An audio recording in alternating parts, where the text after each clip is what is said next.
Nire izena Ixa da. Kaixo, nire izena Ixa da. Eta zurea? Erantzuna da inkognita. Erantzuna da ezezaguna. Erantzuna da Ixa. Esate baterako. Eseri hemen eta hartu liburu hau. Dei diezaiogun horrela. Dei diezaiogun Ixa. Pentsa zenbat aldiz ikusi dudan irudi hori. Pentsa zenbat aldiz izan dudan eskuartean liburu hori. Eta gaur daño enaiz jabetu.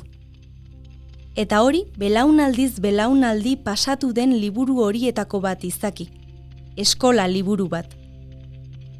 Enaiz jabetu gaur daño. Eskola liburu honetan deigarriena da, nik eskuetan izan dudan bezalaxe, irudian agertzen den ume horrek ere eskuetan alaxe daukala. Eta liburu horren azalean ageri dela beste ume bat aldiro.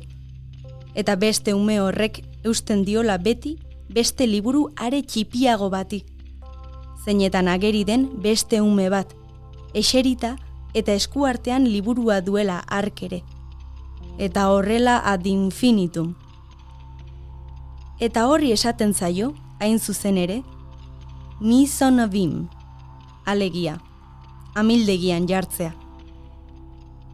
Alegia, droste efektua esaten zaio horri. Eta ez dago umerik lehen aldiz amildegi efektu hau ikusitakoan liluratu eztenik. Munduen barruan mundu txipiagoak daudela eta dena errepikatzen dela zelan bait, naiz variazioak bilatzen saiatu gu geure buruan. Ikasi ere, bestek esandakoa errepikatuz ikasten dugu. 2 bider 2, 4, 2 bider 3, 6. Gizakiak garelako funtsean, izaki imitatiboak. Droste efektua beraz. Herbereetako kakao enpresa bat zen Droste, eta hura izan zen kakao hautsen bilgarrian irudi errepikako rau jartzen lehenda bizikoetakoa.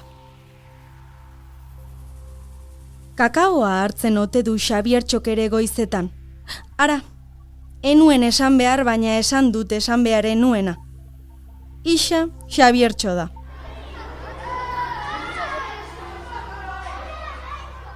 Xabiertxo liburua zari gara jakina. Izan ere gaur arte enaiz jabetu. Gaur arte enaiz konturatu, ume horrek belaunak dituela odolez zikin. Ume horrek liburua irakurri, anatomia eta kantuak eta giza ezibidea ikasi bai, baina jolasean, korrika, txingoka, pilotari eman, eta arboletan gora eta behera ibili behar izan duela derrigor aspaldi ez dela. Xabiertxok belaunak horrela odolduta izateko liburuko azalean. Eta berdin berak eskuetan duen liburuko azaleko Xabiertxo mutiko txipiagoak ere. Eta munduko aur guztiak ez dira bai biltzen kalean jolasean eta txingoka.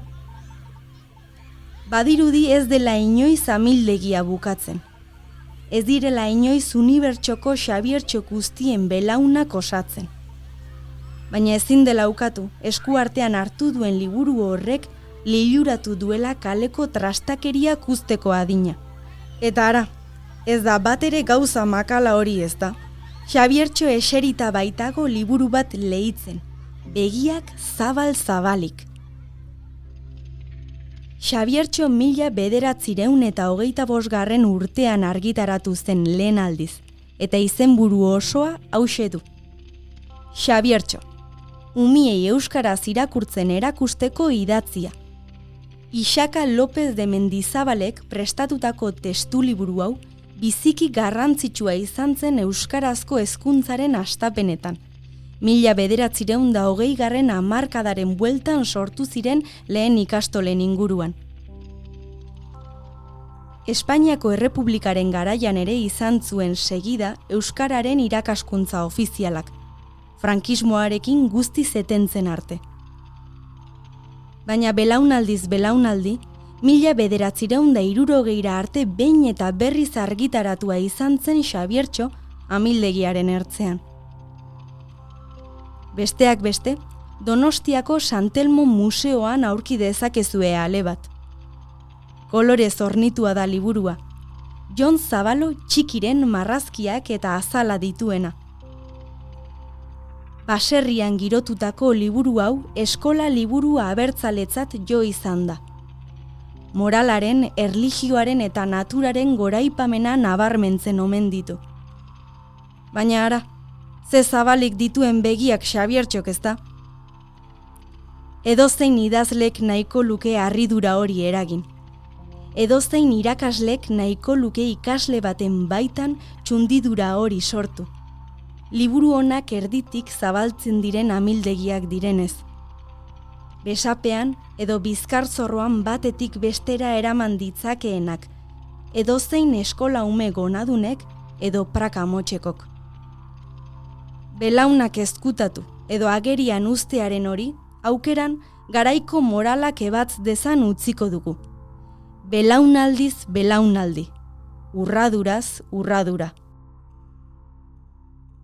Kaixo, nire izena Xabiertxo da. Eta zurea, eta zurea, eta zurea.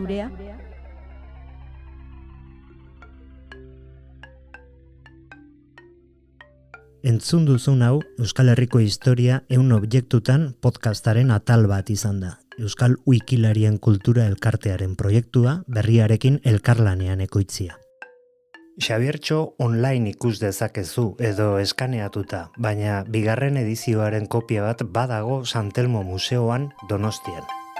Atal honen gidoia Arkaitz Kanorena da eta Intza Alkainen ahotsean entzun duzu.